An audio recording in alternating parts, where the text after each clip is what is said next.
Arbin Kodra arrived in Liverpool quietly, but Callum Pearce would soon realize that every route he controlled, every ally he trusted, was already being dismantled by an enemy he couldn't see, and by the time the first body appeared, the city would never be the same again. Please subscribe to our channel daily new update of gang crime story and watch till end. Liverpool's docks had always carried stories, but none as dangerous as the ones forming that winter.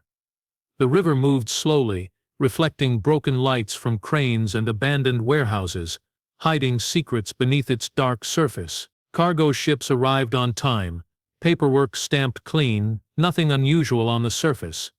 Yet behind locked doors a silent shift was taking place.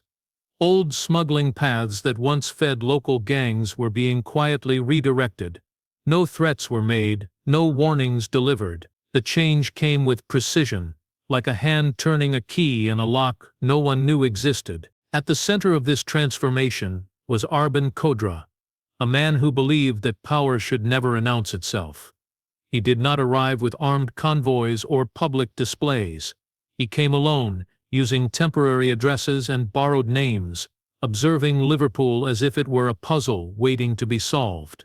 He spent nights studying shipping schedules, customs routines, and the habits of men who thought they were invisible. Every detail mattered. A delayed truck, a careless guard, an unlocked gate at the wrong hour. Where others saw routine, he saw opportunity. The docks were perfect for his method. Years of neglect had created blind spots in security, and familiarity had made workers careless. Arbin understood that fear was not built through violence at first, but through uncertainty. Containers began arriving at the wrong warehouses. Payments failed to reach their usual hands. Trusted couriers suddenly claimed confusion about routes they had followed for years. Nothing was directly traced back to a single source, yet the pattern was impossible to ignore. Someone was rearranging the city without firing a shot. Local crime figures sensed the shift, but could not agree on its cause. Some believed it was increased police pressure. Others blamed internal theft. Meetings were held in back rooms. Accusations whispered.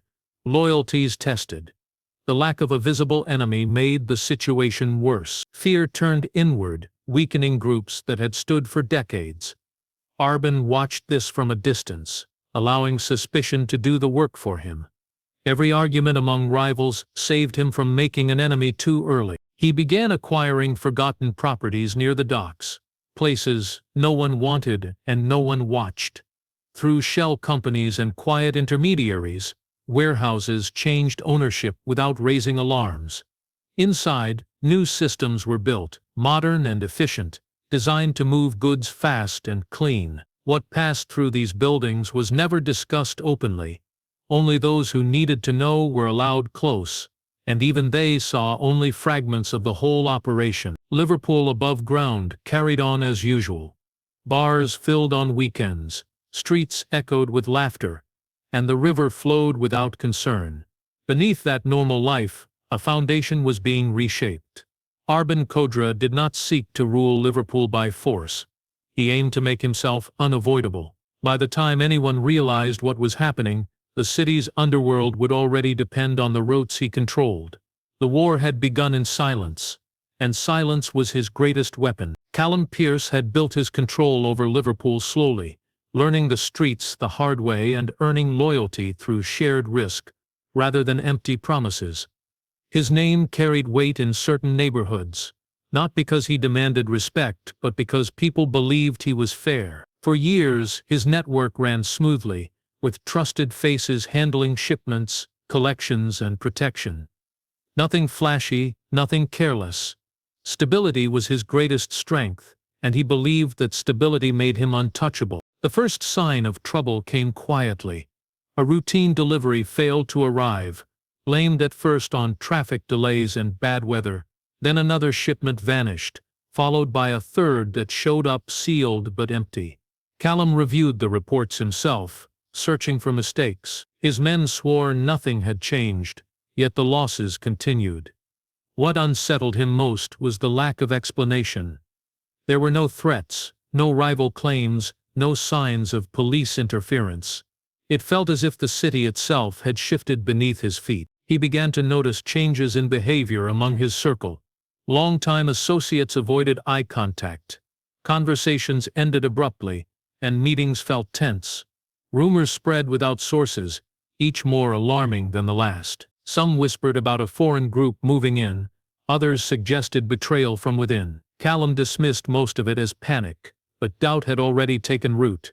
Doubt was dangerous. It weakened judgment and clouded instinct, both of which he relied on to survive. Callum increased surveillance around his operations, moving storage sites and rotating routes.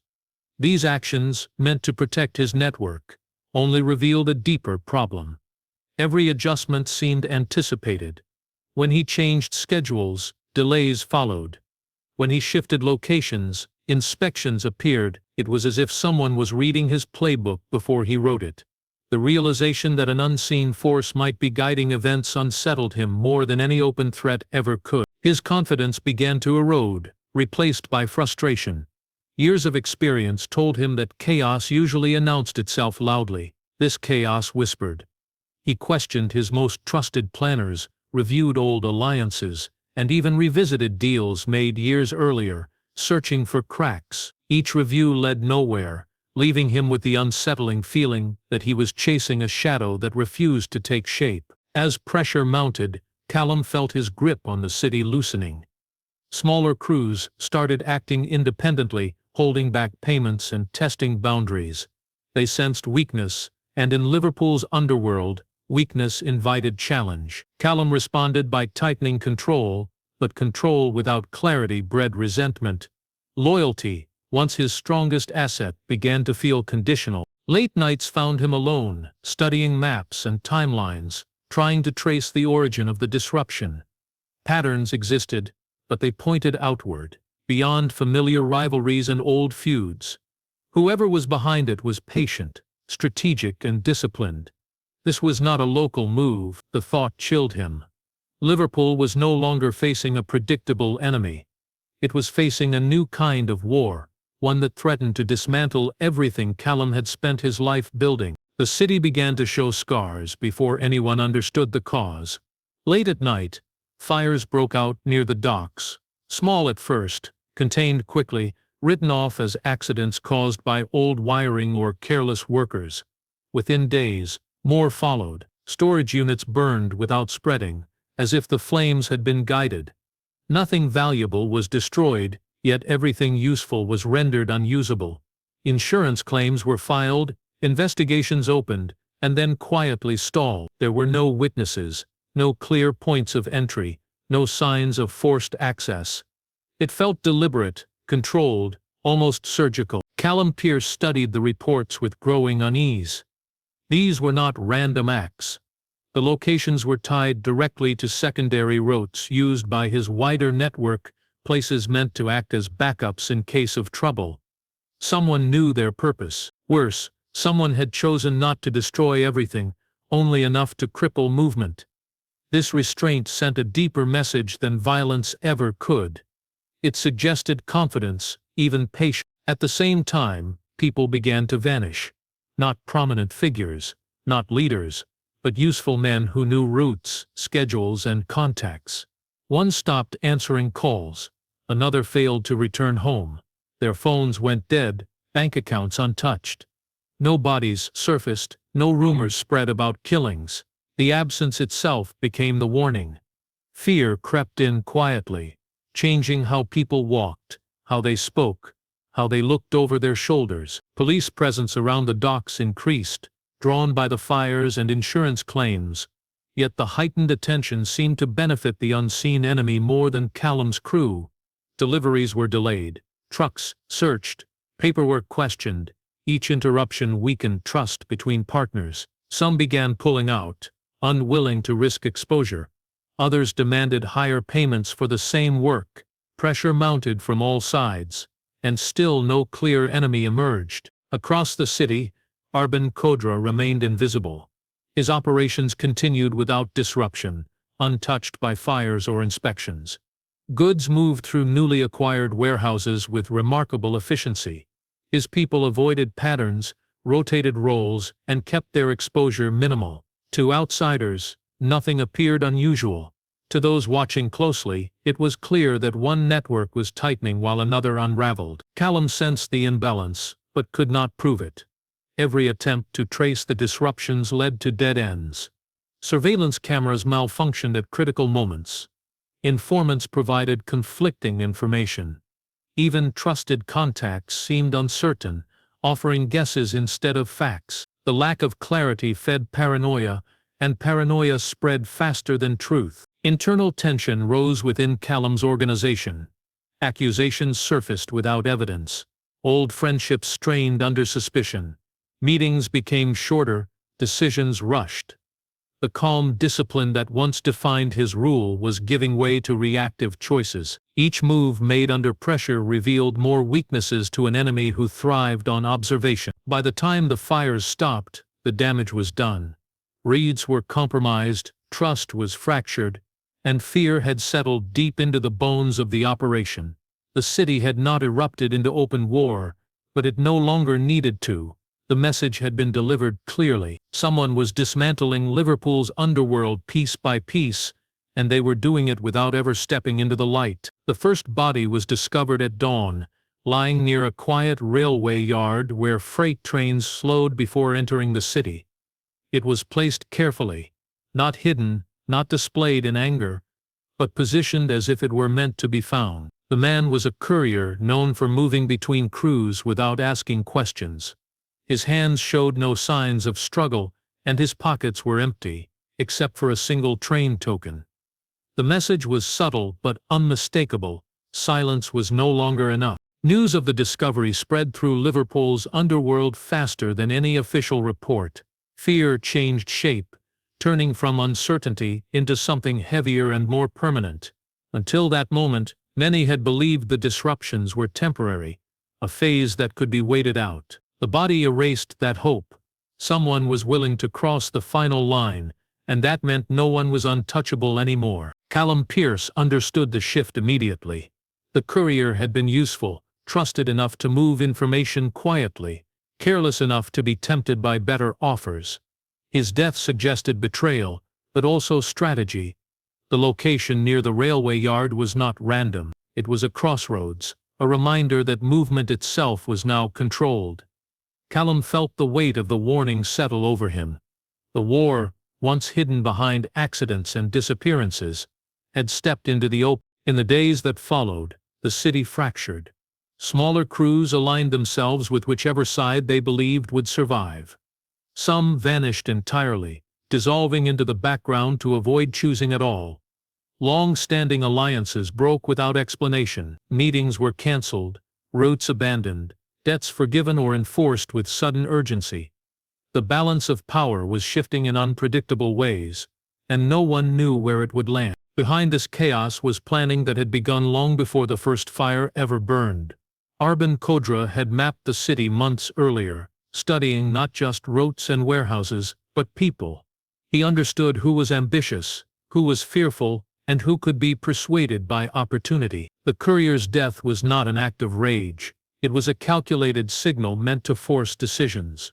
Neutral ground no longer existed. Police investigations intensified, drawn by the undeniable evidence of violence. Patrols increased around transport hubs, and surveillance expanded into areas once ignored. For Callum's network, this pressure was devastating. Every connection now carried risk. Every meeting felt exposed. The city that once shielded him now reflected danger at every turn. Rumors twisted the truth into darker shapes. Some claimed the Albanians had brought in outside enforcers.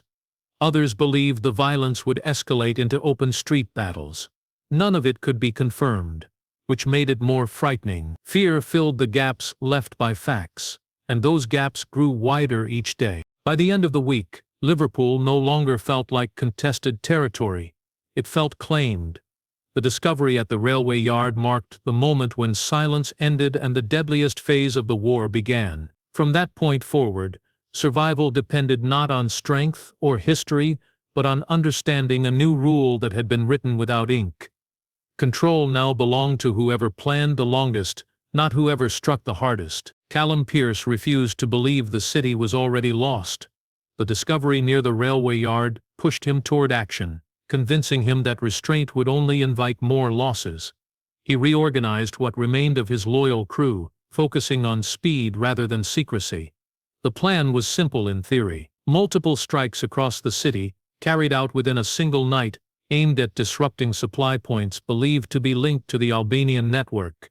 He believed that overwhelming pressure would expose his enemy and restore balance. The attacks began after midnight.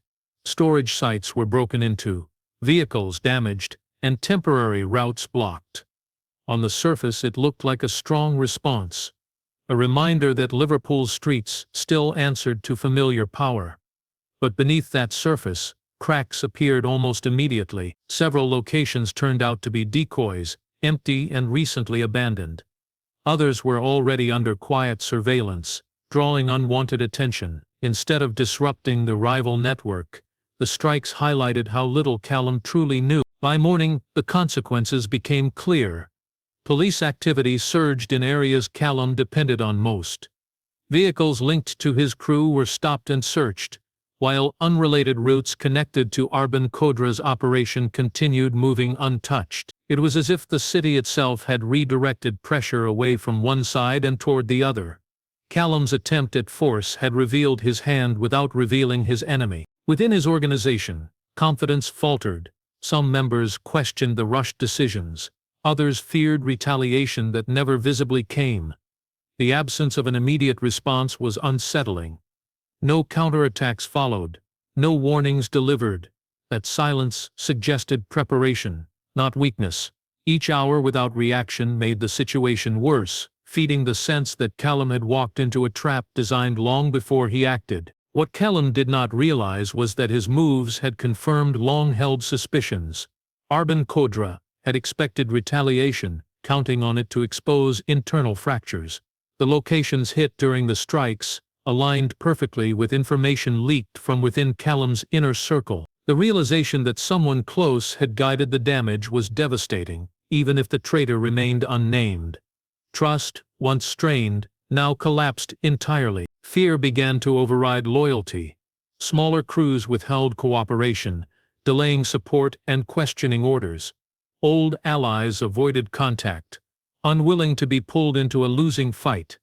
Callum tightened control further, but control without unity only deepened isolation. His network, once wide and flexible, shrank into a defensive shell. The streets responded quickly to this shift. Rumors framed the failed strikes as desperation rather than strength. The idea that Callum was losing control spread faster than facts, eroding his reputation overnight. In the underworld, perception often mattered more than reality, and the perception was clear. The balance had tilted. As night fell again, Liverpool felt different. Not louder or more violent, but colder. The city seemed to be waiting. Callum's decision to strike had not reignited his authority. Instead, it marked the moment his power began to bleed away, quietly and steadily, into hands that never needed to announce themselves. As pressure closed in from every direction, the hidden structure beneath the war began to surface. The chaos following the failed strikes created space for truths that had been carefully buried. Patterns in the leaks became harder to ignore. Information about routes, timing, and fallback locations had reached the enemy with unsettling accuracy. This level of precision could only come from someone deeply embedded, someone trusted enough to see the full picture. Suspicion narrowed inward, turning Callum Pearce's remaining circle against itself. At the center of that circle stood Ethan Moore, a planner known for his quiet efficiency and long history with the organization. He had survived every shift in leadership, adapting without drawing attention. His role placed him close to sensitive information, yet his name rarely appeared in discussions of blame. That invisibility had been his greatest protection. As others argued and fractured, Ethan remained calm, presenting solutions while quietly shaping outcomes. What no one realized at first was that Ethan had been playing a longer game than anyone else. Years earlier, he had crossed lines that could never be erased, decisions that tied his fate to the survival of the strongest force available. When the Albanian network began its silent expansion, Ethan recognized a chance to escape his past without direct betrayal. Instead of choosing a side openly, he chose chaos, feeding selective truths to both Beths, ensuring neither could fully trust the other. His information did not aim to secure victory, it aimed to prolong conflict. Every leaked detail was designed to provoke reaction rather than resolution. By accelerating mistrust and miscalculation, Ethan believed the resulting disorder would bury his own history. The more the city burned, the harder it would be to trace any single betrayal. In his mind, survival depended on confusion. This double game pushed the war into its deadliest phase. Violence increased not because of direct orders, but because of misinterpreted signals and false expectations. Crews moved into ambushes meant for someone else. Safe locations turned suddenly dangerous. Each mistake fueled retaliation, drawing more attention and more fear. The city's underworld became a maze of traps, laid by invisible hands. Law enforcement responded with heightened urgency. Task forces expanded, resources redirected, and surveillance intensified. Arrests followed, some random, others carefully timed. The pressure forced rapid decisions, leaving little room for verification. In this environment, Ethan's role became even more dangerous. One wrong move could expose him, yet the chaos he helped create also shielded him. Everyone suspected betrayal, but no one could prove it. Callum sensed the truth too late. The pattern was clear, but the damage was already done. Confrontation was impossible without certainty, and certainty was a luxury the war no longer allowed. Ethan remained just another face in a room full of doubt, his calm presence masking the destruction he had helped shape. By the time the full scale of the deception began to surface, the war had spiraled beyond control.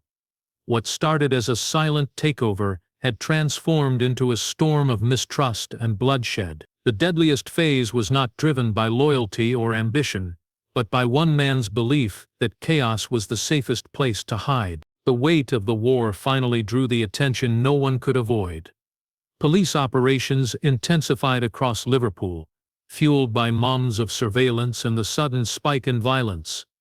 Raids began before sunrise, striking warehouses, offices, and safehouses connected to the fractured networks. Sirens echoed through empty streets, and by morning familiar names were gone, replaced by sealed doors and official notices. The city appeared to be reclaiming itself, but the timing felt too precise to be coincidence. Callum Pearce was arrested during one of these coordinated operations. Hidden records, quietly gathered over years, surfaced at once, mapping his connections in detail. The evidence was overwhelming, presented as if it had been waiting for the right moment to emerge. For Callum, the arrest felt less like defeat by law and more like the final move of an unseen opponent. His empire collapsed in hours, undone by information rather than force. As attention focused on the arrests, a strange absence became noticeable. Arben Kodra was nowhere to be found. His properties showed signs of recent evacuation, equipment removed, accounts closed, shell companies dissolved as quickly as they had appeared. There were no dramatic escapes, no hurried mistakes. It was as if he had simply stepped out of the city, leaving nothing behind to follow. The network he built no longer required his presence. Law enforcement celebrated the dismantling of what appeared to be a major criminal operation. Press releases framed the events as a decisive victory. Yet beneath the surface, investigators struggled to connect the dots. Key figures remained unidentified, and certain routes continued operating through unknown intermediaries. The structure had changed shape, becoming leaner and harder to trace. Success, while visible, felt incomplete. Within the underworld, reactions were mixed. Some believed the Albanian Mafia had been destroyed, its leader forced into hiding by pressure. Others suspected something more calculated. The speed and cleanliness of Arben's disappearance suggested preparation rather than panic. Those who had watched his methods closely understood that visibility had never been his goal. Control did not require presence, only influence. Ethan Moore vanished during this same period, slipping away amid the confusion. Whether he fled out of fear or was removed quietly remained unclear. His disappearance erased the last clear link to the internal betrayals that had fueled the war. Without him, truth became harder to pin down, lost among conflicting accounts and sealed files. Liverpool settled into an uneasy calm. Violence dropped and routine slowly returned. Businesses reopened, routes shifted, and new faces filled the gaps left behind. On the surface, the war appeared finished, but those who understood the underworld knew that endings were rarely so simple. Arben Kodra's final move was not an attack, but an exit. By withdrawing at the height of the crackdown, he allowed others to fall in his place. The city believed the threat was gone, and that belief became his shield. The war ended without a final battle, leaving behind a silence heavier than any explosion, and a question that would never be fully answered. Months passed, and Liverpool slowly returned to a semblance of normal life. The streets no longer echoed with sirens every night, and the docks, once a hub of hidden violence, fell into quiet routines. Businesses reopened, shipments moved without interruption, and old faces who had survived the chaos tried to rebuild their influence. To the casual observer, it appeared that the Albanian Mafia had been dismantled, and that the city had survived an extraordinary threat. Yet beneath the surface, everything had changed. The underworld, once chaotic and fractured, had restructured itself. Smaller crews and independent operators filled the spaces left by those arrested or disappeared. What emerged was not simply a continuation of old gangs, but a network built with lessons learned from the silent, precise war that had just concluded. Routes were cleaner, movements more cautious, and cannon tighter. Fear had become a tool, not just a consequence. The streets were safer on the surface, but the unseen rules running beneath were harsher than before. Rumors about Arben Kodra never faded. Whispers suggested he had never been arrested, never seen by authorities, and never intended to maintain visible control. The silence he left behind was itself a weapon, one that reshaped the city's criminal landscape without firing a single shot. For those who had survived the war, his presence was felt everywhere. In empty warehouses, abandoned safehouses, and in the unspoken caution with which they conducted business. Power, they realized, did not always belong to the loudest or the most violent. Sometimes it belonged to the one who could disappear entirely. Callum Pearce's fall served as a grim lesson. He had controlled the city for years through loyalty, fear, and reputation, yet even that could not withstand a strategist who preferred patience over confrontation. The arrests and dismantling of his network marked the end of an era, yet the void left behind was not simply lawless. It was a new order, one that had absorbed the lessons of the deadliest war Liverpool had ever seen.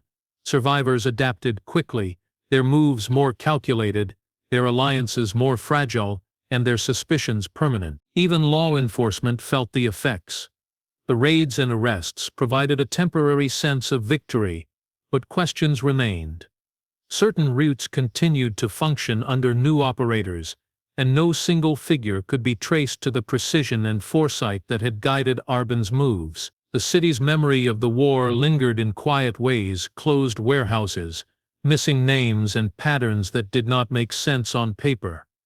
The real power had left the board, invisible yet undeniable. For the citizens of Liverpool, life went on. Families moved through neighborhoods that had once echoed with danger, unaware of the shadows that still governed the streets. Yet those who paid attention noticed subtle shifts: the sudden disappearance of long-known operators, the quiet efficiency of shipments, the strange but consistent absence of violence in areas once targeted. Control had survived, but it had become invisible, more precise, and almost impossible to challenge. The war was over, yet its lessons remained etched into the city. Liverpool had survived its deadliest confrontation, not through brute force, but through silence, strategy, and patience. The Albanian Mafia had left without a trace, yet it had reshaped every corner of the underworld. The city remembered the bloodshed, the fear, and the disappearances, but the final lesson was clear. In this war, the winner was never the one who fought openly, but the one who controlled the game unseen.